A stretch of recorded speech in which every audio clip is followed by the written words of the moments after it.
నమస్కారం.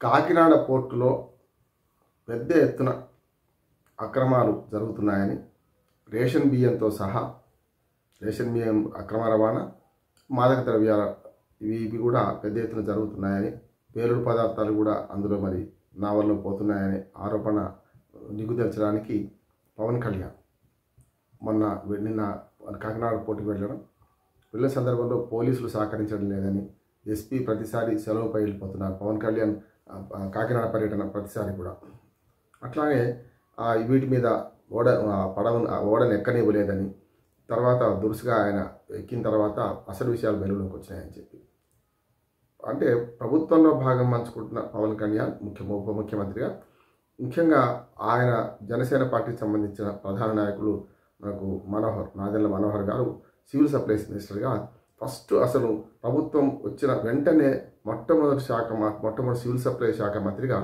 ఈ అవినీతిని ప్రశ్నిస్తూ అనేక రేషన్ షాపుల మీద దాడి చేయడము, రేషన్ షాపులో మన అక్రమాల గురించి అడగడము చాలా పెద్ద ఎత్తున వారు చేశారు.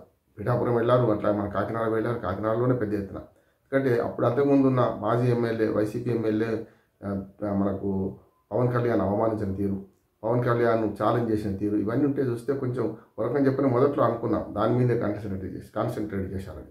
అంటే రాజకీయము నేరము, రాజకీయము అక్రమ అవినీతి ఇవి రెండు మమేకమై ఉన్నదనడానికి ఇప్పుడు కారణం. ఎందుకంటే వైసీపీ ఎమ్మెల్యేలు లేరు కదా, ఇప్పుడు ఉన్న ఇద్దరు టీడీపీ ఎమ్మెల్యేలు. Kondababu TDP MLA Kakinada rural. అటువంటి అప్పుడు ఆ టీడీపీ ఎమ్మెల్యే హయాంలోని జరుగుతున్నది ఏమిటి అని ఆయన డైరెక్ట్గా కొండబాబుని ప్రశ్నించారు. దానికి ఇప్పటి వరకు పైనుంచి సమాధానం లేదు. ముఖ్యంగా ఇదివరకు అని చెప్పాలంటే కూటమి మూలాలను ప్రశ్నించేది. గతంలో హోమ్ మినిస్టర్ అనితను ప్రశ్నించినప్పుడు అది సమస్య వచ్చింది. అనితను డైరెక్ట్ చెప్పారు, అమ్మాని చాదగాపు దూరుకోమనంటే మాట్లాడారు. నేనే హోమ్ మినిస్టర్ తీసుకుంటే ఎట్లా ఉంటుందని చెప్పారు.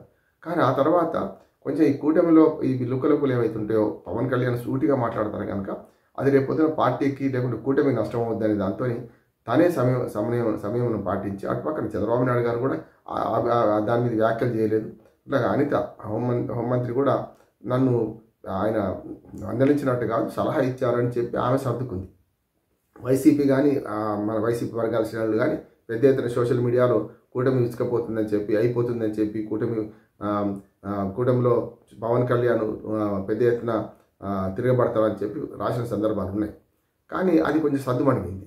తర్వాత పవన్ కళ్యాణ్ కూడా చాలా మెల్లమెల్లగా సమయంలో పాటిస్తూ వచ్చారు. అంతేందుకు మనకి వర్మ అరెస్ట్ కేసులో కూడా ఆయన అడుగుతుంటే పోలీసులు తమ పని తాను చేసుకుపోతారు, ప్రతి దానిలో మనం స్పందించడం ఏంటిది అని చాలా నవ్వుతూ మాట్లాడారు. అంతకుముందు ఏదైతే హోమ్ మినిస్టర్ మీద ఆరోపణ చేశారో శాంతి భద్రతలు క్షీణిస్తున్నాయన్నారో, ఈ సోషల్ మీడియా వాళ్ళ మీద కేసులు పెట్టకపోతే ఎవరి పిల్లల మీద భార్యాభర్తల మీద ఇన్ని రాస్తుంటే ఎట్లా ఏం చేస్తున్నారని గట్టిగా హెచ్చరించిన ఆయన మొన్నటి వర్మ కేసులో మాత్రం రామ్ గోపాల్ వర్మ కేసులో కొంత తగ్గి మాట్లాడడం అంటే సమయంలో అంటే ఒక రకమైన అనుభవం వచ్చి ఒక సమయంలో పాటిస్తున్నారు. కానీ ఇప్పుడు మళ్ళీ ఇక్కడికి వచ్చే కాలం ఇక్కడ కూడా చాలా సమయంలో పాటించారు. నిజంగా చెప్పాలంటే ఆయన ధోరణిని స్పందిస్తే చాలా గమ్మత్తుగా ఉంటుండే.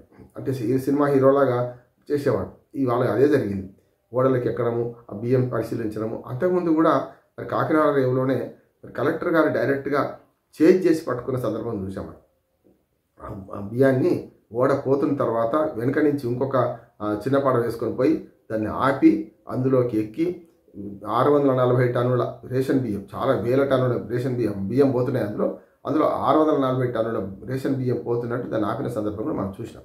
కనుక కలెక్టర్ గారి హీరోయిజం బాగా చేశారని మనం అందరం మెచ్చుకున్నాం, దాన్ని ఆటంకపరిచారు. కానీ లోకల్గా ఉన్న రాజకీయ నాయకులు ఈ అక్రమ వ్యాపారంలో ఉన్నారనుకోండి, ఇప్పుడు ఇంటి దొంగని ఈశ్వరుడైనా పట్టలేడు కదా.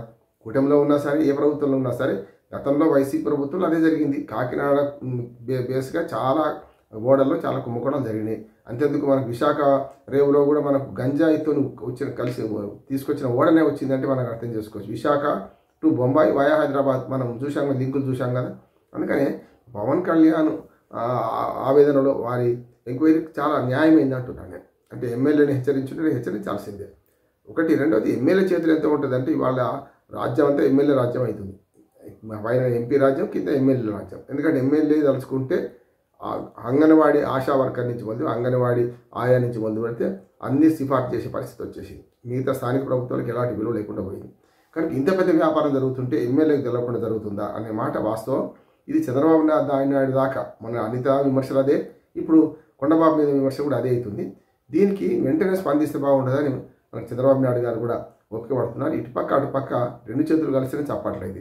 కానీ దీన్నే దాన్ని చూసుకుంటే ఇవాళ కాకినాడ రేవులో జరుగుతున్నంత అక్రమాల గురించి పవన్ కళ్యాణ్ మాట్లాడిన మాటలు అక్షరాల నిజం. అది రాజకీయ నాయకత్వం అండలేకుండా జరుగుతలేదు.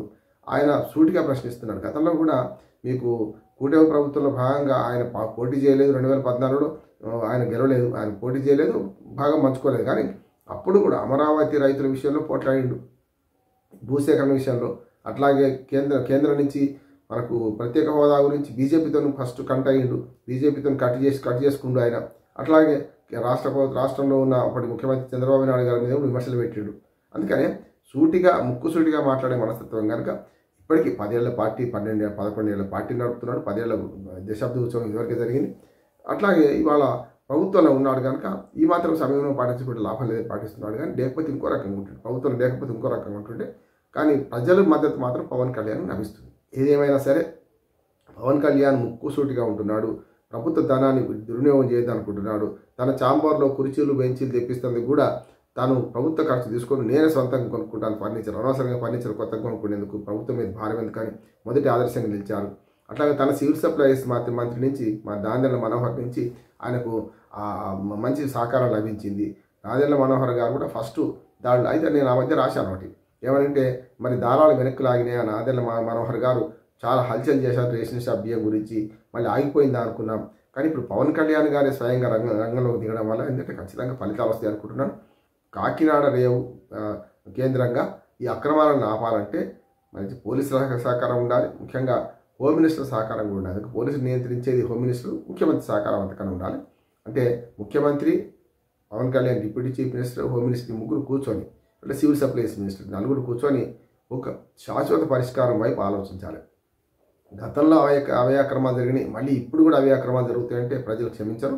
దీన్ని కాకినాడ కేంద్రంగా, కాకినాడ పోర్టు కేంద్రంగా రేషన్ బియ్యం ఒకటే కాదు రకరకాల అక్రమ వ్యాపారాలను కూడా అరికట్టవలసి ఉన్నది. దానికి కేంద్ర ప్రభుత్వం సహకారం కావాలి. కేంద్ర ప్రభుత్వం సహకారం కావాలంటే హోమ్ మినిస్టర్ అమిత్ షాతో కూడా మాట్లాడతా అని కూడా పవన్ కళ్యాణ్ హెచ్చరించిందంటే ఈ ప్రభుత్వానికి ఒక హెచ్చరిక లాంటిదే. అంటే ప్రమాద గంటికలు మోగుతున్నాయి. అక్రమాలను సహించను, క్షమించను అంటున్న పవన్ కళ్యాణ్ వైపే ప్రజలు ఉంటారు ఖచ్చితంగా. రేపు పొద్దున అక్రమ సంపాదనతో రేపు ఎన్నికలు గెలవడం తర్వాత సంగతి. ఇప్పుడు పార్టీలు అంతర్గతంగా మనకు ముసలం పుట్టకుండా చూసుకోవాల్సిన అవసరం ఉన్నది. కూటమిలో ముసలం పుట్టే మాటలు ఇవి. కనుక దీన్ని చంద్రబాబు నాయుడు గారు ఎట్లా డీల్ చేస్తారు, ఏ రకంగా దీన్ని అడ్డుకుంటారు, దీన్ని ఏ రకంగా సమర్థవంతంగా పరిష్కరిస్తారనేది కాలమే తెలుస్తుంది. అప్పటిదాకా మేము చూడాల్సిందే. నమస్కారం.